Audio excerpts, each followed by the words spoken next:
Well, happy MLK Day. Want to bring you the latest data here in the Austin metro area. Let's start with short term rentals. Could there be changes coming to the Austin market? So, the city of Austin has had a licensing program for a while. And for many years, they were trying to crack down on non-owner occupied properties from being short term rentals. But there was a court case in Houston in 2023 where a non owner occupant took it to court and said, "Hey, you can't stop me from being able to list and rent out my property just because I don't live there." And the court in Texas decided, yes, that's unconstitutional. So now all the cities are going back to the drawing board to come up with new rules. So here's what's happening in the city. They are looking at these new rules right now. They are defining a short term rental as anything 30 days or less. So what they're looking to do right now is they want to change short term rentals from being under the land development code to more of a business code, kind of a zoning issue. The business code is going to be updated so that to operate a short term rental on a property that has 3 or fewer units, which right now is most of your single family zoned properties in the city, the license holder needs to be an individual. And if that individual wants to operate more than one short term rental in Austin, they need to have the rentals spaced apart from one another by at least 1,000 feet. Now, what I don't know is, well, what if you own a duplex and you're trying to short term rental both sides? Does that count as one building or does that count as 2 units? That would be interesting to find that out. And then they also, of course, it's all about the money. The changes would require the platforms, meaning Airbnb, VRBO, to collect the same tax that hotels do, that hotel occupancy tax. So now they actually want the platforms, not you, the individual, to collect that tax up front. So be prepared for that. So that's happening right now. That is under review. And so what this says is that the city said existing short-term rentals will be allowed to continue under the new rules as long as the properties are not a nuisance and the ownership remains the same, but it only covers short-term rentals that are currently permitted by the city. As we know, probably 80% of them are not permitted by the city. So anyways, that's about 2,200 permitted rentals in Austin right now. I think last time I saw the numbers, we were somewhere around 11,000 short-term rentals in the Austin area. So pay attention to that. I'll drop this article in the comments below. All right, let's look at some of the current data. So this is number of active versus sold listings in the market. This is single family homes. And you can see we had our big peak. Again, always happens around May, June. And then the listings have slowly been coming down through the year. We're probably at the bottom of number of listings for 2025 right now, but we're sitting around 10,000 single family homes.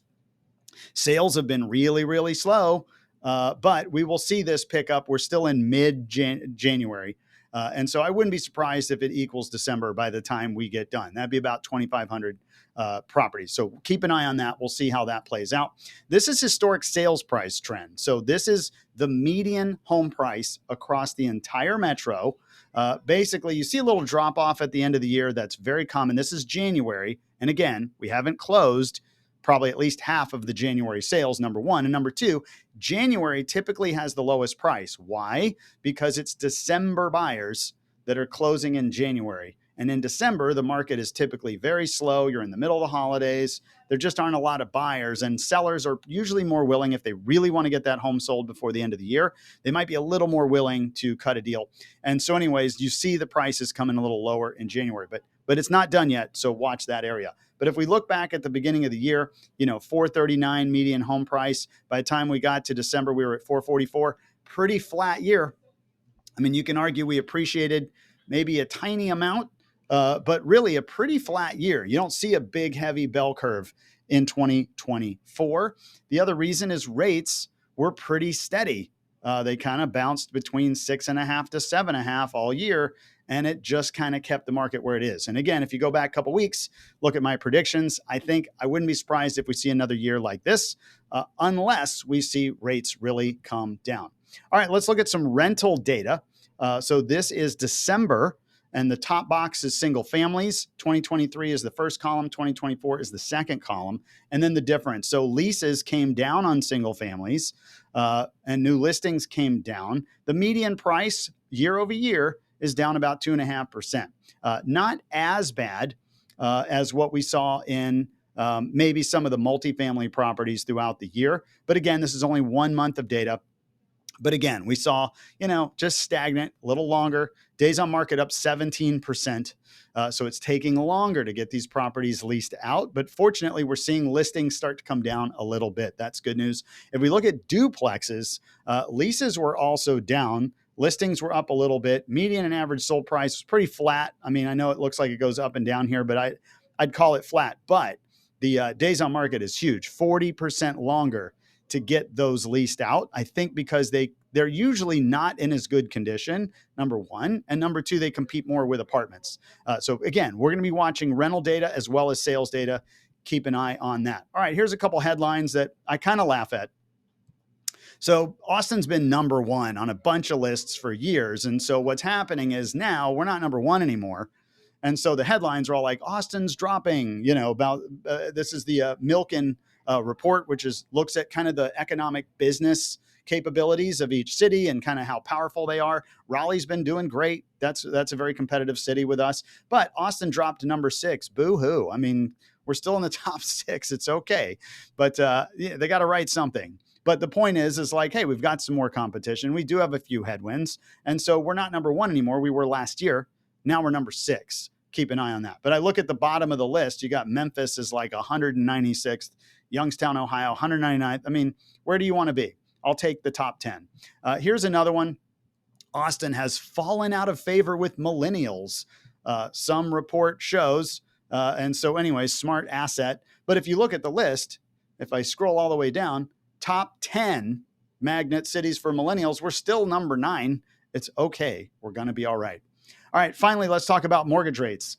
So mortgage rates all year since January have been above 7%. We are still above 7%. A lot of people still are confused at how that works. Again, don't listen to the Fed. Don't watch the Fed. They are talking about short-term rates. The president's probably going to want to influence the Fed to lower their rate. None of that has anything to do with your mortgage. What has to do with your mortgage is the bond market. Pay attention to the 10-year Treasury. The Treasury market is trying to gauge how much inflation we're going to have, how many headwinds in the economy we're going to have, how expensive it's going to be to do business. And number 2, somebody's got to buy them, right? I mean, if you print more money, somebody's got to buy the debt.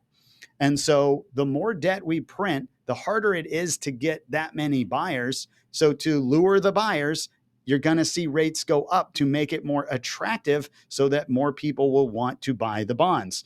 So anyways, think that way. If you didn't want to get 3% on your money, would you get 4? How about 5 or 6? So what would make it attractive to you to invest in a bond? That's why the bond market goes up. You will see bonds come down if we get into some economic stress in the market. Finally, this is a little chart that's showing you the averaged 30-year fixed mortgage rates. And again, 7% is at the bottom of the chart. We've been at or above that, but we were, last week we started the week at 7.25. We're down to 7.08. So a little bit of movement down. And again, a lot of volatility right now. We've got new president stepping in the White House. There's going to be a million headlines over the next month or two with the new administration. So just pay attention and watch the bond market. See how it reacts to all these moving parts. All right, well, if you are a seller right now, here's the good news. We're at the front end every year of this chart where we see listings go up. And if we look at the blue, which is buyers, we also see buyers go up. Now, it's not matching the listings, but we are going to see more activity on both fronts, listings and buyers. And if rates can help you out, I think the spring could be okay for the sellers, at least better probably than we had in 2024. If you're a buyer right now, we have more inventory than we've had to start a year in probably 15 years.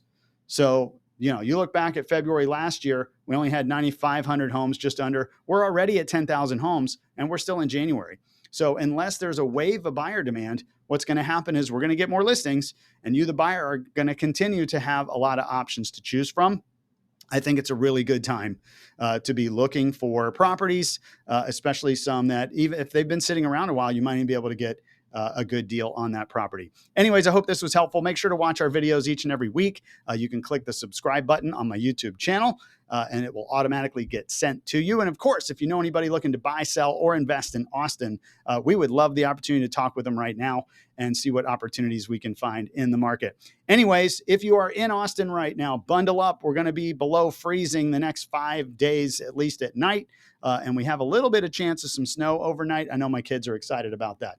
Anyways, stay warm and look forward to talking with you next week. Thanks.